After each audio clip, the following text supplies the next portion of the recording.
All right, everybody, welcome back for another deep dive. Back again.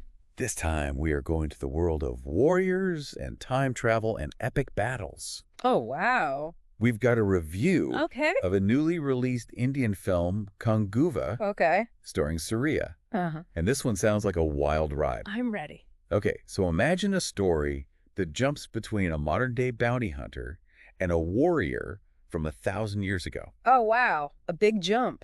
A big jump. Okay. And visually stunning. All right. Packed with action. Okay. But the review hints that the storyline might leave you with more questions than answers.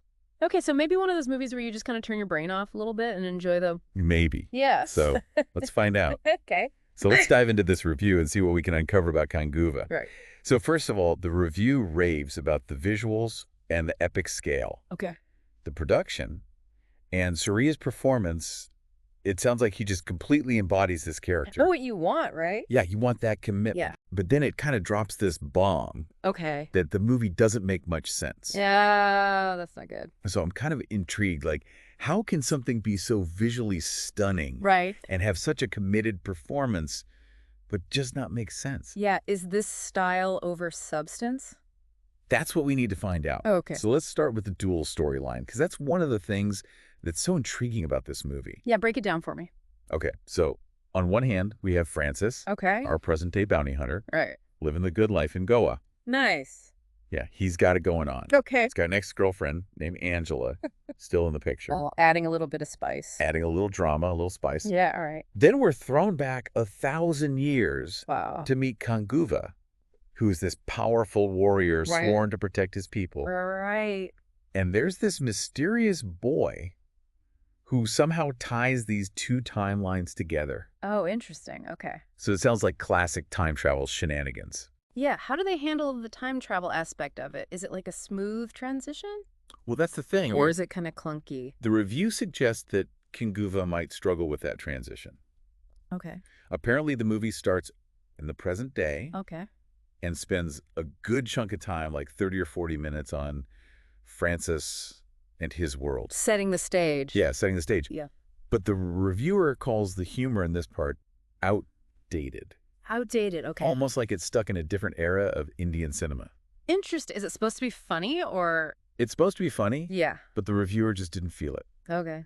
So then all of a sudden, bam, we are transported back to the year 1024 to this ancient world called Pranavakona. Wow, what a name. Yeah, Pranavakona. It's made up of 5 different clans. Okay. Each ruling their own island. All right, like a little mini empire. Yeah, kind of like an archipelago situation. Oh, okay. And there's a powerful enemy that is trying to conquer them all. Oh, no. And who's standing in his way. Kanguva. And the reviewer highlights some truly epic action sequences in this part of the film. Like a fight with a crocodile. Oh, wow. A massive battle in a forest. Another battle in this icy landscape. Okay, so they're really going all out with the action. Really going all out with the action. Okay. But it makes me wonder, this abrupt shift in time and tone, like from what the reviewer calls outdated humor to this intense action. Right. I feel like that could be jarring. Yeah, absolutely. I mean, could that be what's contributing to this sense of incoherence that the reviewer is talking about? Yeah, like imagine. Because going from a lighthearted comedy to suddenly being dropped in the middle of a war film, exactly. That's a big tonal shift. Yeah, and speaking of jarring transitions, the reviewer specifically mentions this cringeworthy stunt. Oh, no. With Suriya in a warplane back in the present day. Right. It sounds like this scene just completely yanks you out of the more captivating historical storyline. So they go back to the present day even after they've introduced this Pranavakona. It sounds like they're jumping back and forth. Oh. And that's maybe what's adding to this confusion. Yeah, it's like they had this recipe. Yeah. And they just kept adding ingredients that didn't necessarily go together. Right. And then there's the ending. Okay. The reviewer says that even the climax, which is clearly setting up a sequel. Okay, so they're leaving it open. Yeah. For a part 2. They're leaving it open-ended, but even that falls flat. Really? Yeah. And they also mention that the film's themes remain unclear throughout. So we've got breathtaking visuals, epic battles. Yeah. But the story itself might leave you scratching your head. Yeah, it sounds like Kanguva is a movie of contrasts. Yeah. It's visually impressive. Okay. But ultimately, it might be an overcomplicated period drama. So the big question is, does a movie need a coherent plot if it delivers on the spectacle and action? Right. I mean, are we willing to sacrifice a strong narrative for pure entertainment? That's a good question, and that's kind of up to each individual viewer to decide. Yeah. But we've given you the facts, we've given you the good, the bad, and the confusing. The ingredients. Now it's up to you to decide whether you want to take the plunge into the world of Kanguva. I think I might. I'm always up for a visually stunning film, even if the story's a little shaky.